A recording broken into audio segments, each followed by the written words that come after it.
Mrs. Gorf, from Sideways Stories from Wayside School, by Louie.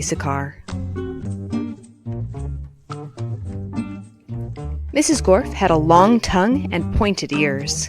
She was the meanest teacher in Wayside School. She taught the class on the 30th story. "If you children are bad," she warned, "or if you answer a problem wrong, I'll wiggle my ears, stick out my tongue, and turn you into apples." Mrs. Gorf didn't like children, but she loved apples. Joe couldn't add. He couldn't even count, but he knew that if he answered a problem wrong, he would be turned into an apple. So he copied from John. He didn't like to cheat, but Mrs. Gorf had never taught him how to add. One day, Mrs. Gorf caught Joe copying John's paper. She wiggled her ears, first her right one, then her left, stuck out her tongue, and turned Joe into an apple. Then she turned John into an apple for letting Joe cheat. "Hey, that isn't fair," said Todd. "John was only trying to help a friend." Mrs. Gorf wiggled her ears, first her right one, then her left, stuck out her tongue, and turned Todd into an apple. "Does anyone else have an opinion?" she asked. Nobody said a word.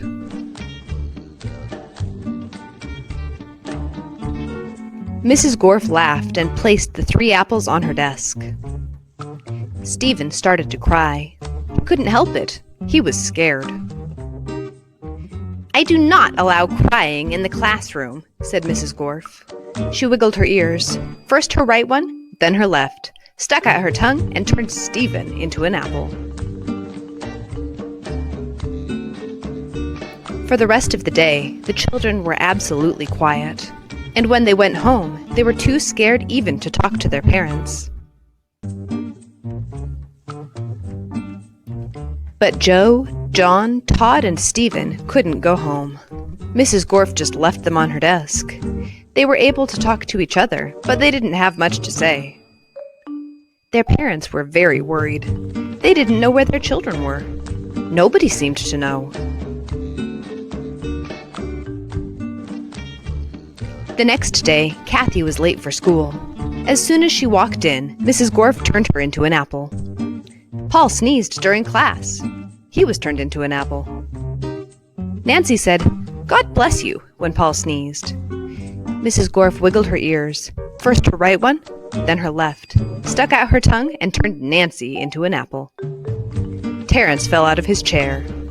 He was turned into an apple. Maricia tried to run away. She was halfway to the door as Mrs. Gorf's right ear began to wiggle. When she reached the door, Mrs. Gorf's left ear wiggled. Maricia opened the door and had one foot outside when Mrs. Gorf stuck out her tongue. Maricia became an apple.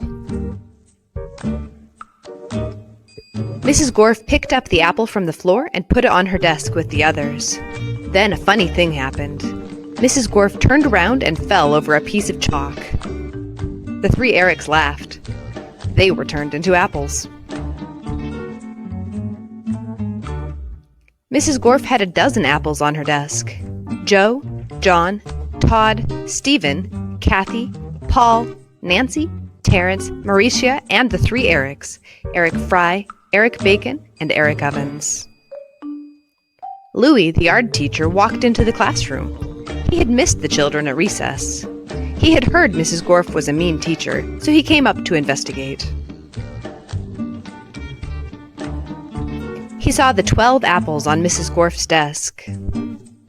"I must be wrong," he thought. "She must be a good teacher if so many children bring her apples." He walked back down to the playground. The next day, a dozen more children were turned into apples. Louie, the art teacher, came back into the room. He saw 24 apples on Mrs. Gorf's desk. There were only 3 children left in the class. She must be the best teacher in the world, he thought. By the end of the week, all of the children were apples. Mrs. Gorf was very happy. "Now I can go home," she said. "I don't have to teach anymore. I won't have to walk up 30 flights of stairs ever again." "You're not going anywhere!" shouted Todd. He jumped off the desk and bopped Mrs. Gorf on the nose. The rest of the apples followed. Mrs. Gorf fell on the floor. The apples jumped all over her. "Stop!" she shouted, "or I'll turn you into applesauce!" But the apples didn't stop, and Mrs. Gorf could do nothing about it. "Turn us back into children," Todd demanded. Mrs. Gorf had no choice.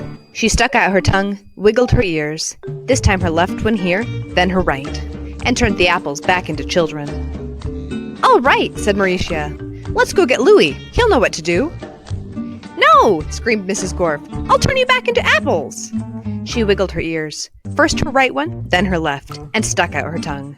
But Jenny held up a mirror, and Mrs. Gorf turned herself into an apple. The children didn't know what to do. They didn't have a teacher. Even though Mrs. Gorf was mean, they didn't think it was right to leave her as an apple, but none of them knew how to wiggle their ears. Louie, the yard teacher, walked in. "Where's Mrs. Gorf?" he asked. Nobody said a word.